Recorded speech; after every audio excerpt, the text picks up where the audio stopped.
Eric lived in the busy town of Livingstone, a place full of markets and people rushing by. Though the town was always alive with movement, Eric's life was one of loneliness and struggle. After a terrible drought destroyed his family's farm, Eric lost everything. He moved to a small, quiet part of town, near the Zambezi River, where he hoped to find peace. Life by the river was tough, but Eric had a kind heart. He gave whatever he could to those in need, even if it meant going to bed hungry. The people in town admired his generosity, but Eric's heart ached. Years before, he had been married, but his wife had left him after they couldn't have children. The pain of being childless stayed with him, and sometimes it felt like the weight of his sorrow would never go away. But he didn't speak of it. To ease his loneliness, Eric often walked by the river, listening to the calming sound of the rushing water. One hot afternoon, while gathering firewood along the river, Eric heard a loud scream. His heart raced as he ran toward the sound. What he saw stopped him in his tracks. A young woman was struggling to stay on a rock in the middle of the river, the strong current pulling her away. She was about to drown. Without thinking, Eric dove into the water. The river was fierce, and the current pushed him back with every stroke, but he pushed forward. He grabbed the woman's arm and, with all his strength, pulled her to safety. They collapsed on the riverbank, both gasping for air. "Are you okay?" Eric asked, his voice full of worry. The woman nodded, her chest rising and falling as she tried to catch her breath. Her deep brown eyes shone like the river itself, and her long, flowing hair glistened in the sunlight. "Thank you," she whispered. "You saved my life." Eric smiled, brushing off her thanks. "It was nothing. I couldn't just stand by and watch." The woman introduced herself as Zola. She explained that she had been washing clothes by the river when she slipped and was carried away by the current. Eric believed her, but something about her felt different. There was an energy about her that was impossible to ignore, something magical. Zola insisted on thanking Eric, but he told her that he didn't need anything in return. Still, Zola visited him often, bringing him food and helping him with repairs on his small hut. She would sit with him under the big baobab tree, and they would talk about life. Her visits made Eric's heart feel lighter, like the burden of his past was slowly fading away. But the people in the town began to notice. Some of them whispered behind Eric's back, wondering how a poor man like him could have caught the attention of such a beautiful woman. Others became suspicious, claiming there was something strange about Zola, though they couldn't quite say why. Eric heard the rumors but didn't care. Zola made him feel happy again, and for the first time in years, he felt like he had someone who cared about him. What Eric didn't know was that Zola wasn't just an ordinary woman. She was a mermaid, a princess from the kingdom of Nyanja, deep beneath the water. Her people were guardians of the rivers and seas, and Zola had been sent to the surface to watch the human world. But her visits to Eric weren't just part of her royal duty. She had been drawn to him by something she couldn't explain. His kindness, his humility, his love for life. These things captivated her. Zola had to keep her true identity hidden. The laws of her kingdom forbade her from revealing who she was to humans. But she couldn't stop visiting Eric. She had come to care for him deeply, and she knew she had to do something to help him. One evening, as they sat under the baobab tree, Eric opened up about his deepest pain. "I've always wanted to be a father," he said, his voice full of sadness. "But the gods didn't bless me with children. Maybe it's just my fate to live and die alone."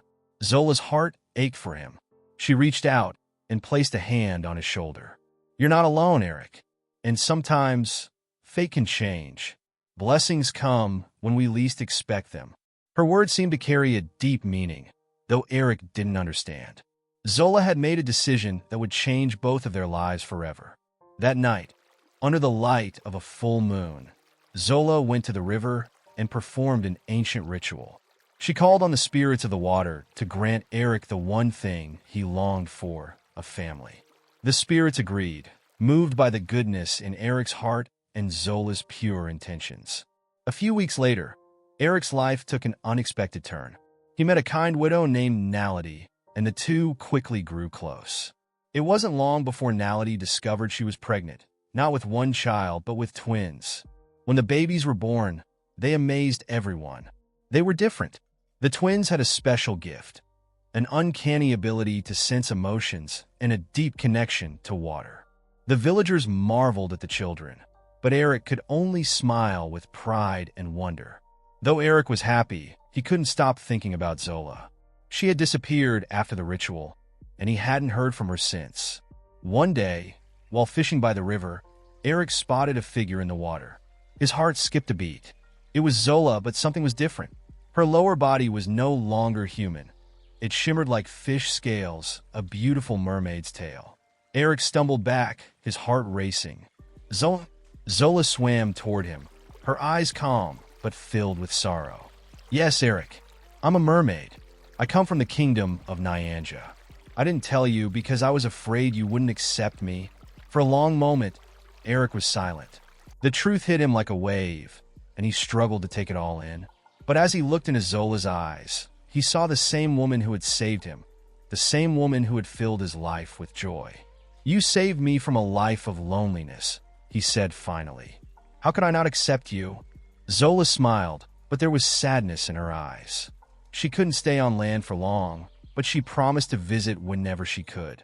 She would watch over Eric and his special children, teaching them about the balance between the human world and the water, and about the importance of kindness to all living things.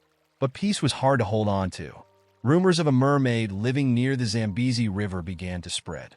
Fishermen and traders whispered about the beautiful creature they had seen, and soon a group of men started setting traps and patrolling the river, hoping to capture the mermaid for fame and fortune. Zola was terrified.